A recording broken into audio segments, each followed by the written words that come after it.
शूरवीरों की कसम और उनका वेतन, एक न्यायपूर्ण व्यवस्था की कहानी।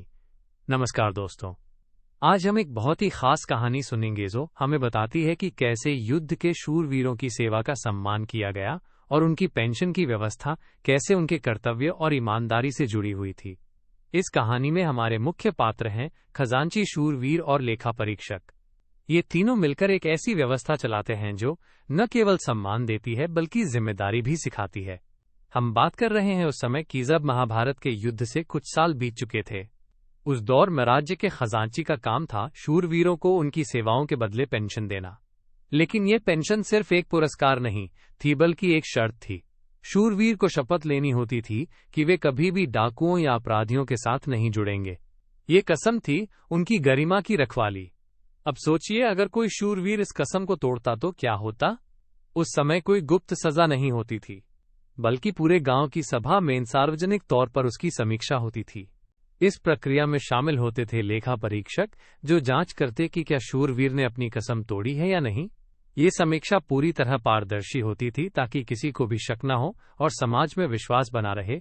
ये व्यवस्था इसलिए बनाई गई थी ताकि शूरवीरों को सम्मान के साथ जिम्मेदारी भी सिखाई जाए। पेंशन एक अधिकार थी, लेकिन वो अधिकार तब तक था जब तक वे अपनी कसम निभाएं। इसे हम ऐसे समझ सकते हैं जैसे आज के जमाने में कोई नौकरी मिलती है, लेकिन उस नौकरी के साथ कुछ नियम भी होते हैं। नियम तोड़ो तो नौकरी चली जाती है। लेकिन यहाँ नियम सिर्फ नौकरी तक सीमित नहीं थे, बल्कि पूरे समाज की भलाई से जुड़े थे। मुझे याद आता है एक कहानी उस दौर की जब एक शूरवीर जिसका नाम अर्जुन था, नॉट महाभारत के अर्जुन से बिल्कुल अलग, बस नाम एक जैसा था। उसने एक बार कसम तोड़ दी थी। उसने चोरी करने वाले डाकुओं से कुछ सहयोग किया था। जब ये बात सामने आई तो खजांची और लेखा परीक्षक ने उसे सार्वजनिक रूप से जांच के लिए बुलाया। पूरे गांव के लोग उस सभा में मौजूद थे। अर्जुन ने अपने कृत्य को स्वीकार किया और माफी मांगी। हालांकि पेंशन रोक दी गई, लेकिन उसे समाज ने भी सजा देने की बजाय समझाया कि कैसे उसका कर्तव्य उससे जुड़ा है। यहाँ हम समझते हैं कि इस व्यवस्था में गोपनीय सजा नहीं थी बल्कि सार्वजनिक जांच थी।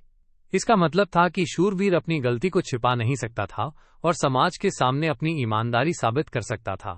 इस तरह की पारदर्शिता से समाज में विश्वास बना रहता था और शूरवीरों की गरिमा भी बनी रहती थी। तो दोस्तों, इस कहानी से हमें क्या सीख मिलती है? पहला, जब भी हम किसी सम्मान या लाभ के अधिकारी बनते हैं तो हमारे साथ कुछ जिम्मेदारियां भी जुड़ी होती हैं।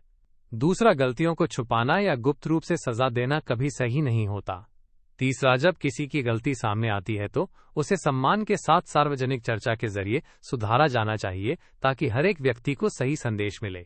आज भी हमारे समाज में ऐसे उदाहरण देखने को मिलते हैं जहां जवाबदेही के साथ सम्मान को जोड़ा जाता है।